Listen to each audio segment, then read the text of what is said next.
These are the 8 shocking truths about the real cost of goodness. And once you hear them, you'll never look at your own kindness the same way again. But stay until the end, because by the time the 8th truth is revealed, you will learn how to turn goodness into power, not a prison. You were raised to believe that goodness is armor, that kindness shields you, that morality elevates you, that being good makes life fair, predictable, safe. And for years you swallowed that comforting lie because it made you feel protected in a world that scared you. You believed goodness was a lantern that would guide you through darkness. What you never realized is that the world does not fear the lantern, it hunts what carries it. This brings us to the first truth, the one that explains why your life never felt fair, no matter how kind you were. Your kindness makes you a target. In a cruel world, goodness is not armor, it is exposure. A good person is not seen as noble. They are seen as accessible, predictable, safe to exploit. You thought your warmth made people feel loved. In reality, it made you easier to approach, easier to burden, easier to use. Your reliability became a resting place for cowards who never carried their own weight. Your softness became an open door for people who only knock when they need something. Look at your life and count the moments where your kindness became a doorway for pain. How many times did someone apologize only after hurting you, knowing you'd accept it? How many obligations were you pressured into because you're the good one? How many times did you say yes because you were afraid of being seen as cold? Goodness, without protection, does not grant you peace. It paints a clear bullseye on your back, and everyone who sees it knows exactly where to aim. But the second truth cuts deeper. People use your morality as leverage. They do not guilt you because you're wrong. They guilt you because it works. They weaponize your desire to be good, responsible, loyal, forgiving. They drape their laziness in the language of morality, calling you selfish for saying no, ungrateful for setting boundaries, cold for wanting rest, disloyal for wanting respect. They know you cannot stand the feeling of disappointing others, so they press that guilt like a bruise they enjoy poking. This is why you feel tired, even after doing the right thing. This is why your heart feels heavy, even when you help. This is why goodness feels like a chain wrapped in silk, because you aren't choosing goodness freely, you're performing it under pressure. And any virtue performed under pressure becomes slavery disguised as sainthood. And here's the part that is hardest to admit. The world praises goodness publicly because it profits from it privately. Society applauds your kindness only because your compliance keeps everything running smoothly. They love that you forgive quickly. They love that you carry the burdens others avoid. They love that you silence your own needs for harmony. Your moral image is a tool they use to keep you predictable. This is why so many good people quietly break down. Not because goodness is flawed, but because the world keeps demanding it without ever repaying it. But listen carefully. Later in this video, you'll learn how to stop being used without losing your humanity. Because the real transformation, the one Machiavelli insisted on, is not about abandoning goodness. It is about placing it under your control instead of letting others weaponize it. For now, you must face the truth. Goodness has cost you far more than cruelty ever has. A cruel person pays in consequences. A good person pays in silence. You've lost sleep consoling people who would never stay up for you. You've sacrificed your peace to preserve relationships that were already rotting. You've apologized just to end conflicts you didn't start. You've lowered your voice, softened your needs, and buried your anger just to maintain an image others demanded of you. You were trained to obey the myth that good people win in the end. But look around. It is rarely the good who rise. It is rarely the good who are respected. It is rarely the good who are protected. The world does not reward purity. It only rewards power. And this is the beginning of your awakening. To understand the real cost of goodness, you must see the beautiful lie that shaped your identity. A lie that told you the world is balanced. A lie that taught you virtue guarantees fairness. A lie that insisted the universe keeps score. A lie that blinded you to the truth written in every era of history. The world doesn't punish cruelty, it punishes innocence. The cruel know how to shield themselves. The cunning know when to step back. The strategic know who deserves their loyalty. But the good, the truly good, walk into battles without armor, carrying other people's weapons on their shoulders. You were taught that your goodness makes you worthy, but the truth is harsher. Your goodness makes you useful, a role, not a person, a function, not a soul. People admire your character but consume your energy. They praise your heart but drain its strength. They applaud your patience but test its limits. They love your kindness but not you. And now you see the trap clearly. You were never rewarded for being good. You were rewarded for being compliant. The moment your goodness becomes inconvenient, the applause stops. The moment you set a boundary, people suddenly claim you've changed. The moment you refuse to carry what is not yours, they accuse you of being cold. But remember this, later in this video, you'll learn how to stop being used without losing your humanity. This journey is not to harden you, it is to awaken you, to turn unconscious goodness into conscious strength, to transform the exploited into the untouchable. Because goodness only becomes dangerous once you understand its cost. And the world has been benefiting from your ignorance for far too long. The world doesn't punish cruelty, it punishes innocence. You always believed goodness protects you, but here comes the third truth. Your empathy drains you more than it protects you. People think cruelty destroys the soul, but they forget that goodness can hollow you out from the inside. Empathy was supposed to be your gift, your compass, your connection to others. Yet somewhere along the way, it became a wound that never closes. You feel everything too deeply. You carry what is not yours. You bleed for people who don't notice they're holding a knife. Think of the nights you stayed awake, replaying conversations, worrying about someone who forgot you the moment they closed their eyes. Think of the times you sensed someone's pain before they even spoke, and stepped in to carry it because your heart couldn't bear watching them fall. You believed empathy made you human. Instead, it made you responsible for everyone but yourself. No one warned you that caring too much is another way of dying slowly. And the cruelest part, the world does not return what you give. Your empathy has never been balanced. You care first, care deepest, care longest. You hope someone will one day match your effort, but most people only take. They treat your compassion as a service, not a bond. They return only when they need emotional fuel. They leave once they're full, and you remain half empty, half quiet, half faded, wondering why goodness feels so heavy. But you must understand the deeper truth hidden beneath this. You lose more by staying silent than by drawing lines. Silence was your shield. You used it to avoid conflict, to keep peace, to prevent chaos. You swallowed your anger so others didn't feel awkward. You buried your needs so others wouldn't call you demanding. You dimmed your voice because being the bigger person was easier than being the honest one. And look at what silence cost you. You stayed quiet when someone crossed a boundary, and they did it again. You stayed quiet when someone disrespected you and they felt justified. You stayed quiet when someone used you and they became entitled to your energy. You stayed quiet to keep relationships intact, and in the process, you disappeared from them. Your silence saved everyone but you. Good people don't fall apart because they're weak. They fall apart because they absorb too much. Every unspoken frustration, every suppressed resentment, every emotion you were too polite to express, it all lives inside you. You thought silence maintained harmony, but it only preserved other people's comfort at the cost of your own. And that leads us to the fifth truth, the one manipulators never want you to realize. Manipulators love good people. They're easy to control. They can predict your reactions. They know you won't explode. They know you'll forgive. They know you'll consider their perspective more than they ever consider yours. They know you'll overthink while they act. They know guilt works on you the way truth should. Manipulators do not fear strength. They fear good people who learn to think. Manipulators do not avoid cruelty. They avoid self-respect. Manipulators do not feed on chaos. They feed on compassion that doesn't know its own worth. You were taught that dangerous people are intimidating.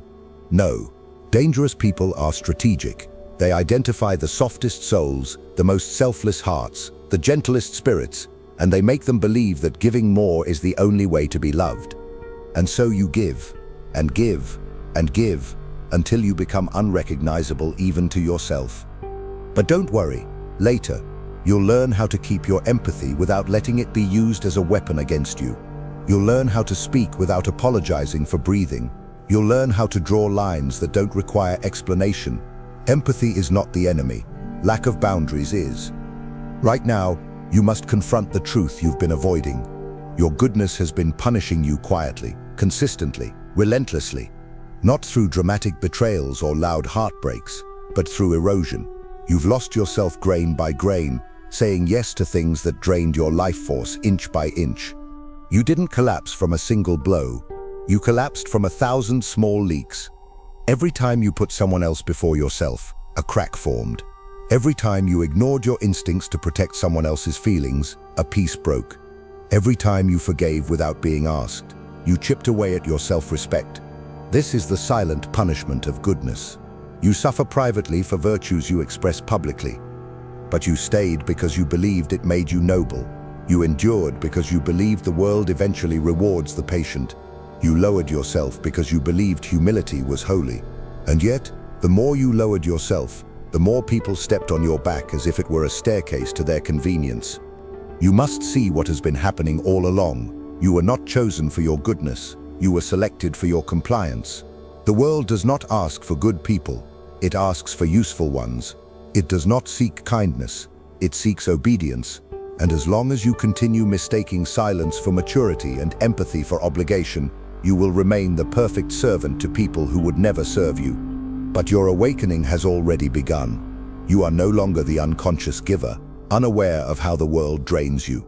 You are beginning to see the machinery behind people's smiles, the leverage behind their moral arguments, the patterns in their pleas. You're learning to question, to watch, to step back, and soon you will learn to stop apologizing for seeing the truth. The moment you understand the true cost of your silence, you will stop offering it so freely. The moment you understand the true weight of your empathy, you will stop giving it to those who take and never return. And the moment you understand why manipulators gravitate toward you, you will stop allowing your goodness to be their weapon. Remember this as you move forward. Goodness without boundaries isn't virtue, it's self-erasure. By the sixth truth, goodness stops being identity. It becomes a cage. And the bars of that cage are not forged by your hands, but by the world that taught you to fear disappointing others more than you fear losing yourself. You think your guilt means you're moral, but here is the truth you've avoided your entire life. Your guilt is not moral, it's conditioning. From childhood, you were praised for being quiet, compliant, easy. The adults around you rewarded your politeness and punished your resistance. You learned that being good meant being agreeable, that being loved meant being useful, that being moral meant being selfless. Every time you asserted yourself, someone scolded you. Every time you had needs, someone made you feel like a burden. Every time you questioned authority, someone told you that you were wrong, disrespectful, ungrateful. And so the lesson carved itself into your bones. If I want to be accepted, I must abandon myself. What you call conscience is often nothing more than the echo of these early chains. When you feel guilty for resting, for saying no, for choosing yourself, that is not morality, it is programming. Programming that was never meant to protect you, but to shape you into someone more manageable. And that brings us to the seventh truth, the one that explains why you tolerate more than most people even notice. Your reputation as the good one traps you in servitude. Society does not reward you for being good. It assigns you responsibilities. It burdens you with expectations. It places the weight of everyone's emotional debris on your shoulders because you are the one most likely to carry it without complaint. You became the friend who listens to everyone but is heard by no one. You became the sibling who handles crises while others disappear. You became the co-worker who is so reliable that they keep giving you more work. You became the partner who forgives every slight because you have such a big heart. Your reputation became your prison guard. People do not treat you well because you are good. They treat you predictably because you have always been good, and predictable goodness is the easiest trait to exploit. They expect you to show up. They expect you to say yes. They expect you to absorb. They expect you to swallow your anger, smooth out the conflict, apologize first, endure quietly. You didn't choose this role. It was assigned to you the moment people realized you had a conscience they could manipulate. Understand this clearly. The world doesn't admire goodness. It requires it, not as a virtue, but as a resource. A renewable, compliant resource they assume will never run out. And each time you uphold your good reputation, you reinforce the cage. You teach people how to treat you. You give them the blueprint for exploiting you. You show them the exact pressure points to press, and you wonder why you feel invisible. You wonder why you feel drained. You wonder why the more virtuous you become, the more trapped you feel. It's because you were taught to fear the label of selfish more than the reality of self-destruction. You were taught that good people give everything until there is nothing left. You were taught that suffering is noble, that tolerance is holy, that patience is moral. The world does not reward these traits, it uses them to build empires on your back. But listen carefully, stay until the end, because the final truth will show you how goodness becomes strength instead of slavery. You will learn the reversal, the transformation Machiavelli himself would demand. You will learn how to keep your virtues without sacrificing your identity. You will learn how to turn your empathy into insight, your kindness into power, your guilt into boundaries. But first, you must face the cold, surgical reality of your condition. You have been living inside a moral costume, not a moral compass. A costume people admire because it benefits them. A costume you fear removing because you believe it is the only part of you that deserves love. A costume that hides the truth you've been too afraid to confront. Your goodness has always come at the cost of your freedom. You've let your reputation become your leash. You perform goodness the way an actor performs a role. Carefully, consistently, predictably, not because you want to, but because you fear the consequences of stepping out of character. You fear being seen as difficult. You fear being called selfish. You fear being misunderstood. You fear losing the tiny scraps of approval people throw your way. But here is the darkest truth of all. The people who benefit from your goodness do not love you for it. They love what it allows them to take. They love the ease, the absence of resistance, the predictability. They love the version of you that demands nothing and offers everything. They love the servant, not the soul. And the more you cling to your reputation as the good one, the more you disappear behind it.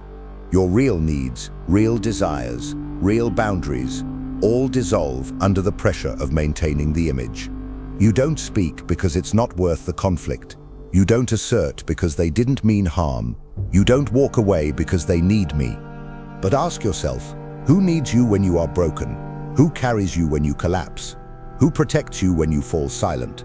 Who notices your exhaustion? Who sees your pain without you performing it? Goodness, in its purest form, is sacred. But the goodness you've been living isn't sacred, it's sacrificial. And sacrifice without recognition becomes slavery. You owe the world nothing, not your silence, not your compliance, not your exhaustion, not your guilt, not your constant willingness to be the bigger person. Because here is the law: goodness is worshipped publicly and weaponized privately. The eighth truth is the most painful, but it is also the one that frees you. You've spent your entire life believing that goodness protects you, elevates you, redeems you. But hear this with the seriousness of a verdict delivered in a silent courtroom. Goodness without power becomes self-destruction. This truth is the hinge on which your entire life turns. Without power, your kindness is interpreted as compliance. Without power, your empathy is read as weakness. Without power, your forgiveness becomes permission. Without power, people do not respect your goodness. They expect it, they demand it, they drain it. They use it until there is nothing left but a shell that vaguely remembers what it once hoped to become. But do not mistake this for a condemnation of goodness. Machiavelli never dismissed virtue. He dismissed virtue without strength. Goodness is not the problem. Your lack of sovereignty is. You were taught that virtue alone wins loyalty, that kindness alone builds safety, that morality alone earns respect. But the world does not function on ideals. It functions on leverage, on boundaries, on presence, on the unspoken force that radiates from a person who knows their worth and refuses to negotiate it. So listen carefully now, because this is where you rise from spectator to strategist, from pawn to player, from someone who is consumed by the world to someone who commands it. This is the reversal. Goodness becomes powerful only when placed under your governance, your law, your discipline, not the world's expectations, not other people's cravings, not social conditioning, your law. This is the moment you stop apologizing for being good and begin choosing when, where, and to whom that goodness is given. You must transform each trait you once thought made you weak into a weapon sharpened by intention. Your kindness is no longer unconditional. It becomes selective generosity. You give, but only where loyalty is mutual. You help, but only where effort is reciprocated. You offer warmth, but only where respect is present. Kindness becomes a gift, not a tax. Your empathy is no longer porous, it becomes emotional intelligence. You stop absorbing pain blindly, you begin reading people instead of rescuing them. You interpret their patterns, not their excuses. Your heart remains open, but your judgment stands guard. Your silence is no longer avoidance, it becomes strategic speech. You speak when it matters. You confront when needed. You no longer swallow words to protect someone's comfort. You understand that silence creates clarity, and clarity creates power. Your morality is no longer a leash held by others. It becomes your personal law, a code based on self-respect, fairness, and sovereignty. You do good because you choose to, not because guilt forces you. You forgive with discernment, not desperation. You carry no virtue that asks you to abandon yourself. Your softness is not erased. It becomes controlled, disciplined warmth. You are gentle with those who earn it, firm with those who don't. Your heart is no longer accessible to all. It is something rare, something valuable, something protected by gates only you can open. Your naivety dissolves, replaced by insight. You watch what people do, not what they say. You stop granting the benefit of the doubt to those who have already shown their intentions. You no longer confuse hope with evidence. Your guilt transforms into boundaries. You stop feeling sorry for protecting your peace. You stop mistaking self-prioritization for selfishness. You understand that limits are not walls, they are doors that only the worthy may enter. And finally, your goodness becomes power, paired with respect. Not the fragile, apologetic goodness you carried before. Not the goodness that begged to be acknowledged. Not the goodness that crumbled at the first sign of rejection. Your new goodness is firm, grounded, mature, unafraid, governed by intention, not insecurity.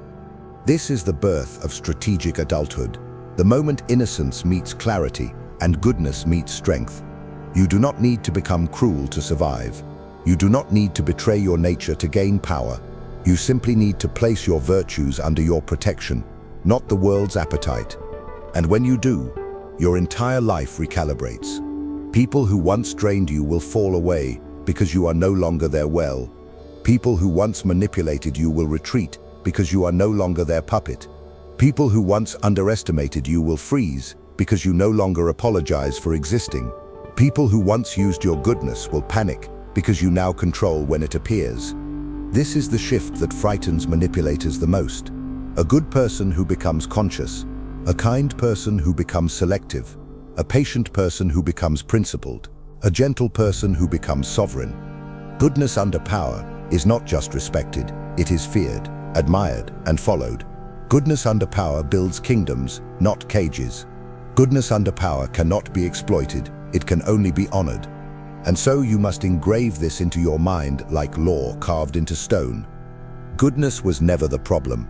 Powerlessness was. Be good, but never be weak. Be kind, but never be used.